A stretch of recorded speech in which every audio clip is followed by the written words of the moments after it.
தமிழக மக்கள் அனைவருக்கும் என்னுடைய வணக்கம். இந்த வீடியோ கம்ப்ளீட்டாக நாம் தமிழர் கட்சி சார்ந்தது. திமுக எந்த கட்சியாக இருந்தால் நம்ம எதிர்க்கிற கட்சியாக எதுவாக இருந்தாலும் சரி, அதை சார்ந்து இந்த வீடியோ கிடையாது. நான் அதை ஃபஸ்ட்டு விஷயமாக சொல்லிடுறேன். இதுக்கு என்னென்னா, சில நாட்களுக்கு முன்னாடி எனக்கு தெரிஞ்சு ஒரு 2-3 நாட்களுக்கு முன்னாடி ஒரு விவாத மேடையில் அண்ணன் இடும்பாவன் கார்த்தி அவர்களும் கல்யாண சுந்தரம் அவர்களும் கலந்து கொண்டிருந்தாங்க. ஸோ கலந்து கொள்ளும்போது விக்னேஷ் என்ற இளைஞரை பற்றி பேசியிருந்தாங்க. விக்னேஷ் என்ற இளைஞரை வச்சு நீங்கள் திரள் நீதி கலெக்ட் பண்ணீங்கல்ல, திரள் நீதி கலெக்ட் பண்ணி உண்மையிலே நீங்கள் அவங்களுக்கு தான் கொடுத்தீங்களா அப்படிங்கிறத ஒரு வாதத்தை எடுத்து வச்சாங்க.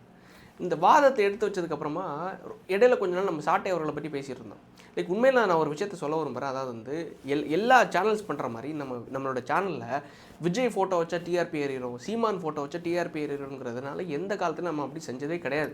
டிஎம்கேவை எதிர்க்கிறோம், டிஎம்கேவை எதிர்த்து அவங்கள எதிர்க்கிறத யாரெல்லாம் லைக் வந்து திசை திருப்புறாங்க அப்படிங்கிற ஒரே விஷயத்துக்காக தான் யாரெல்லாம் திசை திருப்புறாங்களோ அவங்கள நம்ம வந்து விமர்சிச்சுட்டு இருக்கோம், கேள்வி எழுப்பிட்டு இருக்கோமே தவிர இடையில ஜூலி கேஸ் கம்ப்ளீட்டாக டிஎம்கேக்கு சொம்பு தூக்கிட்டு இருந்தாங்க, மக்களை திசை திருப்பிட்டு இருந்தாங்க, மக்களோட கிட்னியை திருடுனாங்க. அந்த ஒரு விஷயத்துக்காக லீகலாக ப்ரொசீட் பண்ணி நம்ம இன்றைக்கி அந்த கேஸை வந்து ப்ரொசீட் பண்ணிகிட்டு இருக்கோம், ஃபாலோ பண்ணிகிட்டு இருக்கோம். ஸோ அது ஒரு பக்கம் இருக்குதா? அதை தாண்டி நாம் தமிழர் திசை திருப்புற இடத்துல இருக்காங்க. ஸோ அதனால் அவங்கள விமர்சித்தோம். ஆனால் இப்போவும் அதை பற்றி பேசுகிறது கிடையாது. ஆனால் நான் அந்த கட்சியில் பயணித்தனால சொல்கிறேன், இந்த விஷயத்தை பேசணுங்கிறதுக்காக நேற்று பேச முடியல, இன்றைக்கி பேசணுங்கிறதுக்காக நான் வந்து இந்த வீடியோவில் உட்கார்றேன். அதாவது என்னென்னா, அவங்க சொல்கிறாங்க, ஒரு வாதத்தை எடுத்து வைக்கிறாங்க. எப்படின்னா, நாங்கள் வந்து விஜய் ஃபோட்டோவை வச்சு எங்கேயுமே விஜயை பற்றியே நான் எந்த வீடியோவிலுமே எந்த ஒரு மேடையில் நாங்கள் பேசுகிறதே கிடையாது. 1 மணி நேரம் நாங்கள் ஒரு மேடையில் பேசுகிறோம்னா அதில் 50 நிமிஷம் நாங்கள் வந்து திமுகவை தான் எதிர்க்கிறோம். நீங்கள் பண்ணுற மாதிரி வரட்டு திமுக எதிர்ப்பெல்லாம் கிடையாது. ஆனால் இருந்தாலும் திமுக எதிர்க்கிறோம். 10 நிமிஷம் தான் நாங்கள் வந்து அணில்களை வறுக்கிறோம், விஜயை வறுக்கிறோம் அப்படிங்கிற மாதிரி எல்லாரும் பதிவு பண்ணுறாங்க. லைக் எல்லாரும் கமெண்ட்ஸில் நாங்கள் வந்து ஃபுல்லாக விஜய் எதிர்ப்பெல்லாம் கிடையாதுப்பா, நாங்கள் வந்து திமுகவை தான் எதிர்க்கிறோம் அப்படின்னு சொல்லிட்டு. சரி, ஓகே, நீங்கள் சொல்கிற மாதிரியே மற்ற சேனல்ஸ் எல்லாம் விஜய் ஃபோட்டோ வச்சா டிஆர்பி ஏறிடும், அதுக்கு முன்னாடி சீமான் ஃபோட்டோ வச்சுட்டு இருந்தாங்க, சீமான் ஃபோட்டோ வச்சாலே டிஆர்பி ஏறிடும் அப்படின்னு சொல்லிட்டு, நல்லா வியூஸ் போகும்னு சொல்லிட்டு. ஸோ அப்போ என்னென்னா, எல்லாரும் விஜய் ஃபோட்டோ வைக்கிறாங்க. நீங்கள் சொல்கிற அந்த விஜயோட கண்டென்ட் விஜய் அணில் வருவலை மட்டும்தான் போடுறாங்கன்னு வச்சுக்கோங்களேன்.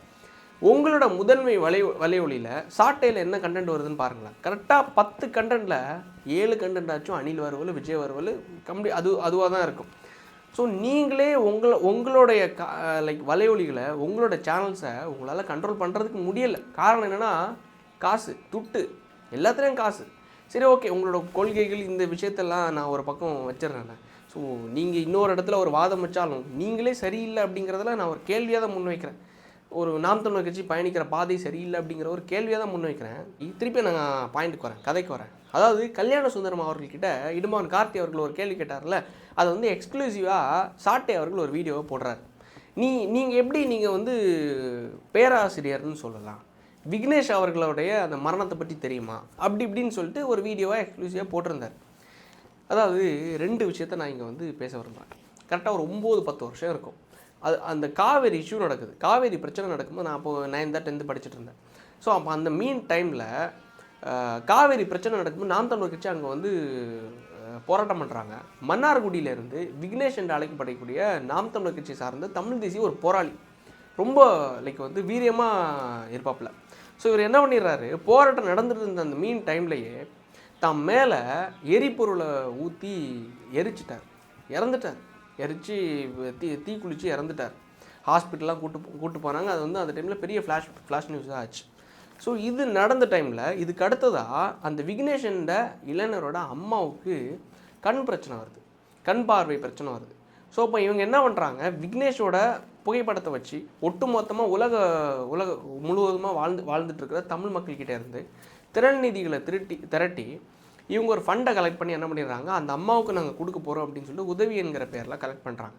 கடைசியில் அந்த ஃபண்டு போய் அவங்களுக்கு போய் சேர்ந்துச்சான்னு கேட்டால் இல்லை. அதுதான் சோகமான விஷயம். ஸோ அப்போ இவங்க என்ன பண்ணுறாங்கன்னா, அவங்கள காணிச்சு இவங்க ஒரு ஃபண்ட் ரைஸ் பண்ணாங்கல்ல, இவங்களே பாக்கெட்டுக்குள்ளே போட்டாங்க அப்படிங்கிறத அவங்க வந்து ஒரு ப்ரெஸ் மீட்லேயே சொல்கிறாங்க. யார்? விக்னேஷன்ற அந்த இளைஞரோட அம்மா. அவர் வந்து நினைவு மண்டபம் கட்டுறேன்னு சொல்லி வெளிநாடுகளில் பணம் வாங்கி அவங்களுக்குள்ளே பிரிச்சுக்கிட்டாங்களே தவிர அவனுக்கு மணிமண்டபம் கட்டலை. கண்ணில் பிரச்சனை இருக்கிறதுங்கிறது உண்மைதான். அது வந்து சீமான், இடும்பவனம் கார்த்தி, விக்னேஷோடைய பெற்றோர்கள், இந்த 4 பேருக்கு மட்டும்தான் தெரியும். பட் அவங்க வந்து என்னை எந்த மருத்துவமனைக்கும் அழைச்சிட்டு போகல. என்னுடைய சித்தப்பா வீட்டில் சித்தி என்னை அழைச்சிட்டு போனாங்க. தனிப்பட்ட முறையில் அவங்க அழைச்சிட்டு போனாங்க. நான் ஏதோ மருத்துவமனையில் இருந்த மாதிரியும் எனக்கு நிறைய ஏதோ நகையெல்லாம் கொடுத்த மாதிரியெல்லாம் வதந்திகள் வந்துச்சு. நான் அதுக்கும் பயப்படலை. இப்போ இந்த பத்திரிகையாளர் மன்றத்தின் மூலமாக அதுக்கு சேர்த்து நான் பதில் சொல்லிடுறேன். கண்ணுக்கான பிரச்சனை நாங்கள் ஒரு பைசா கூட யார்ட்டையும் வாங்கவே இல்லை. எந்த ட்ரீட்மெண்ட்டும் நாங்கள் அவங்க கூட போய் நாங்கள் எடுத்துக்கவும் இல்லை. அதோட இந்த எனக்கு வந்து தோடு கொடுத்தேன், ஜிமிக்கி கொடுத்தேன், என்னுடைய மகளுக்கு அதை கொடுத்தேன், இதை கொடுத்தேன்னு அந்த கட்சியில் நிறைய அவதூறுகள் கிளப்புறாங்கல்ல. நான் அதுக்காக பயப்படல. அவங்க சொல்கிறது அத்தனையுமே சீமான்கிட்ட சொல்லணும். அந்த மாதிரி நான் விக்னேஷ் அம்மாவுக்கு இதெல்லாம் கொடுத்துருக்கேன்னு சொல்லி சீமான்கிட்ட சொல்லட்டும்.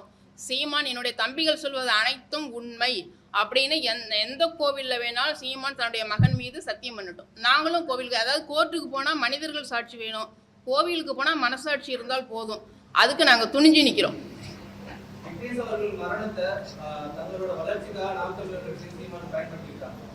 கண்டிப்பா. இதையும் தாண்டி சரி ஓகே, நீ அவங்கள குறை சொல்கிறல்ல, நீ ஓகேமா அப்படின்னு கேட்ட மாதிரி இன்னொரு விஷயத்த நான் பதிவிட விரும்புகிறேன். கல்யாணசுந்தரம் அவர்கள்கிட்ட அவர்கள் மேலே இன்னொரு குற்றச்சாட்டையும் வச்சுருந்தாங்க. நான் பயணிச்சனால சொல்கிறேன். பயணின்னு சொல்லிட்டு ஒரு சேனல் வந்து நடத்திட்டு இருந்தார் கல்யாணசுந்தரம் அவர்கள். உண்மையிலேயே ரொம்ப வந்து கஷ்டப்படுறவர். சேனல் நடத்தி அதுலேருந்து வரக்கூடிய வருவாய் அப்படி இப்படின்னு சொல்லிட்டு கஷ்டப்பட்டு தான் பண்ணிகிட்டு இருந்தார்.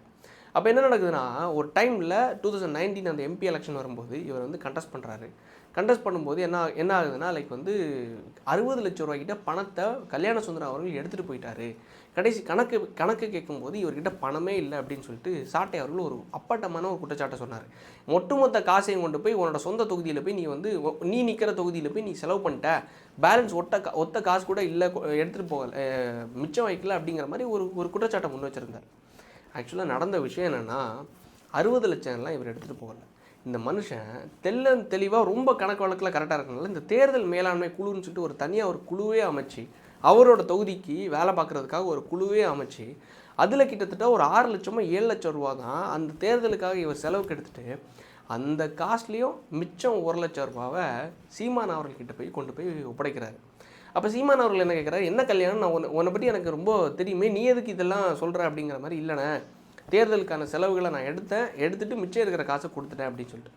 அப்போ என்ன நடக்குதுன்னா, அந்த டைமில் சூலூர்னு ஒரு தொகுதி இருக்குது. சூலூர் தொகுதியோட செலவுக்காக சீமான் அவர்கள் என்ன பண்ணுறாரு, அந்த பணத்தை வந்து கொடுத்துட்றாரு, மிச்சம் இருக்கிற அந்த 1 லட்சம் ரூபாவை. அந்தளவுக்கு தூய்மையான தெளிவான நபர் தான் கல்யாணசுந்தரம் அவர்கள். ஸோ என்ன நடக்குதுன்னா, ஒரு விஷயத்தில் விக்னேஷன்ட அந்த இளைஞரை வச்சு ஃபண்ட்ரைஸ் பண்ணி அந்த அம்மாவுக்கு கொடுக்குறேன்னு பேரில் என்ன பண்ணாங்கன்னு தெரில. அந்த அம்மா காசை வாங்கிட்டு பேசினாங்களா இல்லை என்ன வாங்கிட்டு பேசினாங்கன்னு சொல்லிட்டு கீழே கமெண்ட் போடுவாங்க, யாருமோ உனக்கு காசு கொடுத்தாங்க இப்படி பேச வைக்கிறதுக்கு அப்படின்னு சொல்லிட்டு. அப்படி கொடுத்துருந்தாங்கன்னா இவங்களே அவங்களுக்கு போய் கம்ப்ளைண்ட் லைக் வந்து சூ பண்ண வேண்டியது தானே, வழக்கு போட வேண்டியது தானே. நாங்கள் இவங்களுக்கு பணம் கொடுத்ததை இவங்க எங்களுக்கு வந்து தப்பாக போர்ட்ரேட் பண்ணுறாங்க சொல்கிறாங்க அப்படின்னு சொல்லிட்டு இன்றைக்கு வரைக்கும் எந்த ஸ்டேட்மெண்ட்டும் கிடையாது, எதுவுமே கிடையாது. அந்த அம்மா கடைசியில் வீதியில் வந்து பேசினாங்க, எங்களை வச்சு பணம் திரட்டினாங்க, நான் கொடுக்கல அப்படின்னு சொல்லிட்டு. இதுவும் ஒரு குற்றச்சாட்டாக நான் வைக்கிறேன்.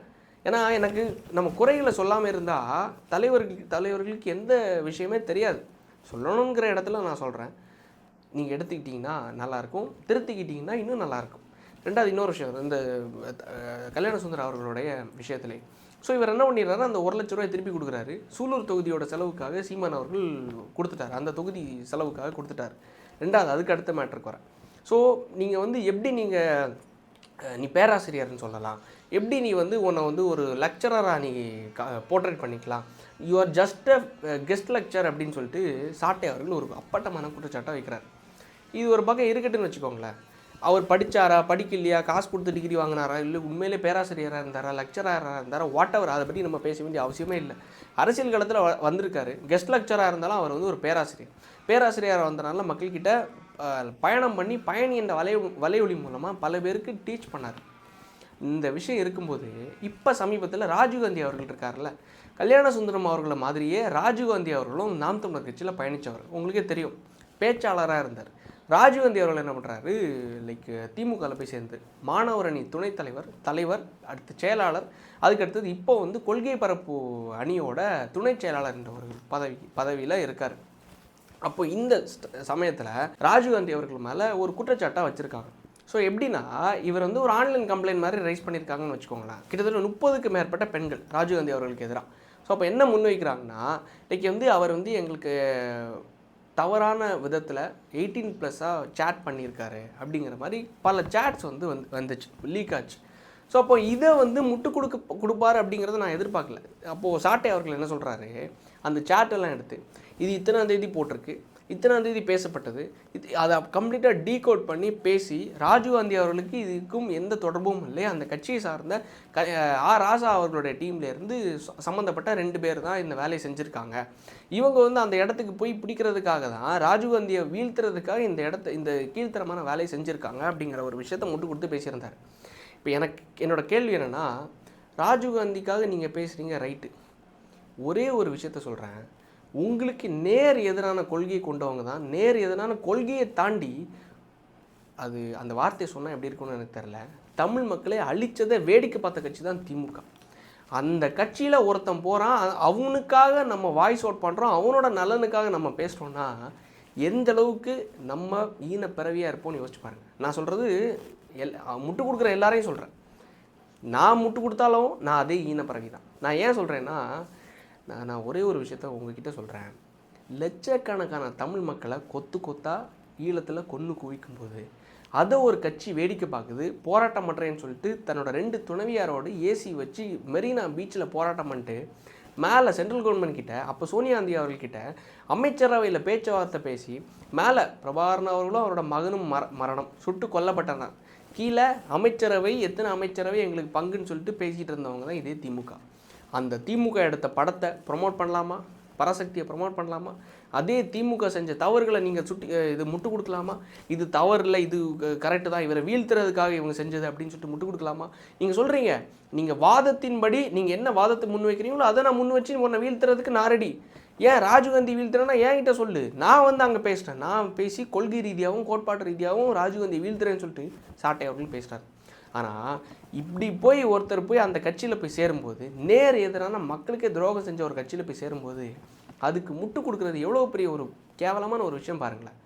அவரை முட்டு கொடுப்பாங்களாம், ஆனால் நாம் தமிழர் கட்சி செஞ்ச தவிர ஒருத்தர் சொல்லிட்டாருன்னா எந்த அளவுக்கு கீழ்த்தரமாக, அவர் பேராசிரியரே நீ கிடையாது, நீ பேராசிரியர் கிடையாது, நீ எப்படி நீ பேராசிரியர்னு சொல்லலாம் அப்படிங்கிற அளவுக்கு அவரோட பட்டத்தையே கொச்சப்படுத்துகிற அளவுக்கு போகிற கட்சி தான் இந்த நாம் தமிழர் கட்சிங்கிறத வருத்தத்துடன் பதிவு பண்ணுறேன். சத்தியமாக நாம் தமிழர் கட்சி தொண்டர்கள் இந்த வீடியோ பார்க்குறீங்கன்னா, தமிழ் தேசியவாதிகள் இந்த வீடியோ பார்க்கணுன்னா, நீங்கள் எப்படி எந்த விவாதத்துக்கு வேணாலும் வச்சுக்கலாம். நான் கிட்டத்தட்ட என்னோடய 10வது படிக்கலேருந்து 11, 12ன்னு சொல்லிட்டு கம்ப்ளீட்டாக என்னென்ன ஆவணப்படங்களோ, என்னென்ன டாக்குமெண்ட்ரிஸோ, என்னென்ன விஷயங்களை நம்ம படிக்க முடியுமோ, கற்றுக்க முடியுமோ அந்தளவுக்கு தமிழ் தேசியத்தை எனக்கு தெரிஞ்ச அளவுக்கு கற்றது கையளவு, கற்காதது கடல் அளவுன்னு சொல்லுவாங்கல்ல, ஏதோ என்னால் முடிஞ்சதை நான் கற்றுக்கிட்டு வச்சுருக்கேன். அதனோட புரிதலில் தான் நான் இன்றைக்கி பேசிக்கிட்டு இருக்கேன். இது உங்களுக்கு தவறுன்னு தெரிஞ்சுதுன்னு வைங்களேன், 2.5 லட்சம் மக்களை கொன்று குவிச்ச கட்சியில் போனவங்களுக்கு முட்டு கொடுக்குறதும், செஞ்ச தவறை சுட்டி காட்டுறது தவறுன்னு நீங்கள் நினச்சிங்கன்னா தயவு செஞ்சு உங்களோட வாதங்களை கமெண்ட்ஸில் பதிவிடுங்க. எப்படினாலும் பேசலாம், நீங்கள் சொல்கிற விதம் சரியாக இருந்துச்சுன்னா நான் மன்னிப்பு கூட கேட்குறேன். 2வது இன்னொரு விஷயத்துக்கு வரேன். ஜான்சி ராணின்னு சொல்லிட்டு உங்கள் கட்சியில் பயணித்த இன்னொரு அம்மா இருக்காங்க, 33,000 ரூபா. இதை நான் எப்படி சொல்கிறேன்னு தெரில. அந்த அம்மா சூசைட் பண்ணி இறந்துட்டாங்க. 33,000 ரூபா. அவங்களும் அவங்களோட கணவரும் இதே நாம் தமிழர் கட்சியில் பயணித்தாங்க. பிள்ளைங்க எல்லாரையும், அந்த ஃபோட்டோலாம் நான் போடுறேன்னு வச்சுக்கோங்களேன், அந்த பிள்ளைங்க எல்லாரையும் கட்சியோட ஒவ்வொரு ஆர்ப்பாட்டத்துக்கும் கூட்டத்துக்கும் எல்லாத்துக்குமே கூட்டு வருவாங்க. கூட்டு எல்லா போராட்டங்களையும் கலந்து கொண்டு ஒரு நகைக்கடை ஒன்று நடத்திட்டு இருந்தாங்க. ஸோ அப்போ நகைக்கடை நடத்தும் போது சாட்டை அவர்கள் அவங்ககிட்ட 33,000 ரூபா கடன் வாங்கினதாகும். கடன் வாங்கினதுக்கப்புறமா அந்த பணத்தை திருப்பி, நான் சொல்கிறது கிட்டத்தட்ட ஒரு 7-8 வருஷத்துக்கு முன்னாடி இருக்கும்.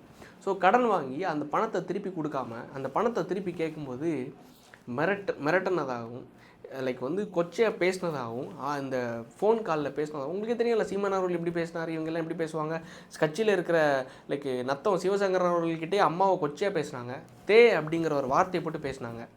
லைக் நான் காளியம்மாள் அவர்களையே பிசிறுன்னு சொன்னாங்க. அந்தளவுக்கு பேசக்கூடியவங்க பணம் கேட்டதை கொடுத்தா, லைக் இல்லாத ஒரு பையனை வச்சு திறநிதியை திரட்டி கொடுக்காதவங்க 33,000 ரூபா கொடுக்காதனால, கொடுக்காததை கூட வச்சுக்கோங்களேன், அந்த அம்மாவை அந்த சில வார்த்தைகளால் பேசினதுலாம் அவங்க சூசைட் பண்ணி இறந்தே போயிட்டாங்க.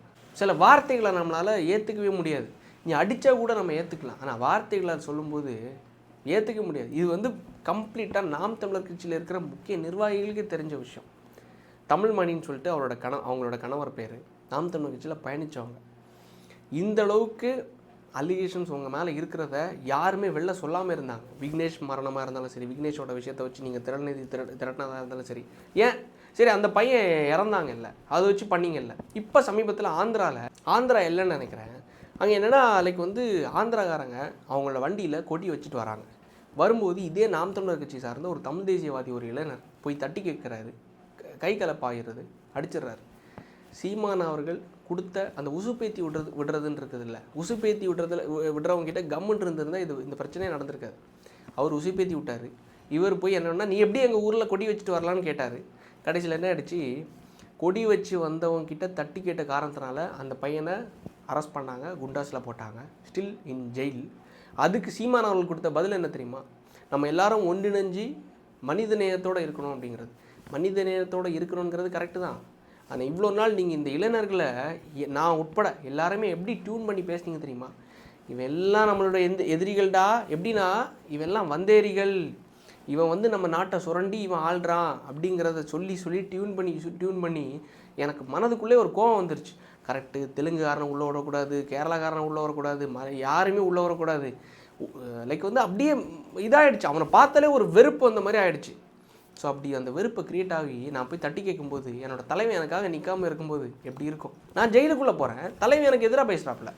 ஸோ அப்போது லைக் வந்து அந்த பையன் விக்னேஷோட மரணமாக இருந்தாலும் சரி, ஜான்சி ராணி தற்கொலை பண்ணவங்களுடைய விஷயமா இருந்தாலும் சரி, எல்லா விஷயங்களையும் பல குற்றச்சாட்டுகளை நம்ம முன்வைக்கிறத நீங்கள் திருத்திப்பீங்க நம்புகிறேன். ஏன்னா இந்த மரணங்கள் எல்லாம் நீங்கள் வந்து நியாயப்படுத்தவே முடியாது. ஸோ திமுக பண்ணியிருக்கிற குற்றங்களை நீங்கள் முட்டு கொடுக்குறீங்கன்னா, திமுக கட்சியில் இருக்கிறவங்க உங்கள் கட்சியிலேருந்து அங்கே போனவங்க பவரில் இருக்காங்க அப்படிங்கிறதுக்காக சில விஷயங்களை நீங்கள் முட்டு கொடுக்குறீங்கன்னா, இங்கே இருக்கிறவங்க இங்கே இருந்து போன எளிய மக்களை நீங்கள் விமர்சிக்காமல் இருக்கிறது நல்லது. காளியம்மாளையோ லைக் வந்து கல்யாண சுந்தரம் அவர்களையோ, உண்மையில் சொல்கிறேன், இன்றைக்கி கல்யாண சுந்தரம் அவர்கள் அதிமுகவில் இருக்கார். அந்தளவுக்கு நீங்கள் நினைக்கிற மாதிரி பெரிய இந்தளவுக்கு பிக் ஷாட்டாக இருக்காரான்னு கேட்டால் கிடையாது. அவர் ஒரு போஸ்டிங்கில் சும்மா இங்கே இருக்கிறதுக்கு சரி, இங்கேயே ஒரு தமிழர் தானே இங்கே வந்து ஆட்சி பண்ணுறாரு, அங்கே தமிழர் தானே தலைவராக இருக்காருங்கிறதுக்காக இங்கே அதிமுகவில் வந்து சேர்ந்தார். இங்கே வந்து அவ்வளோ, ஏன்னா அந்த பள்ளி சுமத்தப்பட்ட விஷயங்கள்லாம் இவர் வந்து பணத்தை திருடிட்டார், இவர் வந்து 60 லட்ச ரூபாய் தூக்கிட்டு போயிட்டார். நான் ஒரு கட்சியில் பயணிக்கும் போது எனக்கு எதிராக சுற்றி இருக்கிறோம் எல்லாருமே எனக்கு எதிராக மாறும்போது எப்படி இருக்கும் யோசிச்சு பாருங்களேன்.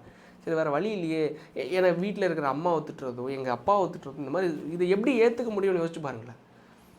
இது ஒரு ஏற்றுக்க முடியாத ஒரு விஷயம். தமிழ் தேசிய போராளிகளும் தமிழ் தேசிய இளைஞர்களும் மக்களும் நான் கெஞ்சி கேட்டுக்கிறது ஒரே ஒரு விஷயந்தான், அண்ணன் சீமான் அவர்கள் ஒரு விஷயம் பதிவு பண்ணுறாருன்னா, ஒரு விஷயம் செய்கிறாருன்னா, மேற்கொள்கிறாருன்னா, அதில் ஒரு குற்றம் நடக்குதுன்னா தயவு செஞ்சு அதை கேளுங்க, தட்டி கேளுங்க. கண்மூடித்தனமாக நம்பாதீங்க, கண்மூடித்தனமாக எதையுமே ஆதரிக்காதீங்கிறத சொல்கிறேன். ஒரு விஷயத்துக்கு அவங்க முட்டு கொடுத்து பேசுகிறாங்கன்னா அதில் என்னங்கிறது நியாயம் இருக்காருங்கிறத நீங்கள் யோசிக்கணும். நான் ஒரு விஷயத்த நடுநிலையாக தான் நான் பேசிகிட்டு இருக்கேன். இவங்களுக்கு சாதகமாகவோ அவங்களுக்கு சாதகமாகலாம் கிடையாது. நீங்கள் பண்ணது தப்பு, 2 விஷயம் குற்றமாக நீங்கள் செஞ்சுருக்கீங்க, அதை அக்செப்ட் பண்ணி தான் ஆகணும். ஆனால் அதுக்காக இன்னொருத்தன் நீ பேராசிரியரா அப்படிங்கிற அளவுக்கு நீங்கள் கேள்வி கேட்குறீங்கன்னா, அந்தளவுக்கு உங்களோட மூளை ஒட்டுமொத்தமாக பணத்துக்கு அடி பணிஞ்சிட்டு அப்படிங்கிறத நான் நம்புகிறேன். நீங்கள் அப்படி நம்புறீங்கன்னா தயவு செஞ்சு கமெண்ட்ஸில் சொல்லுங்கள். நன்றி, வணக்கம்.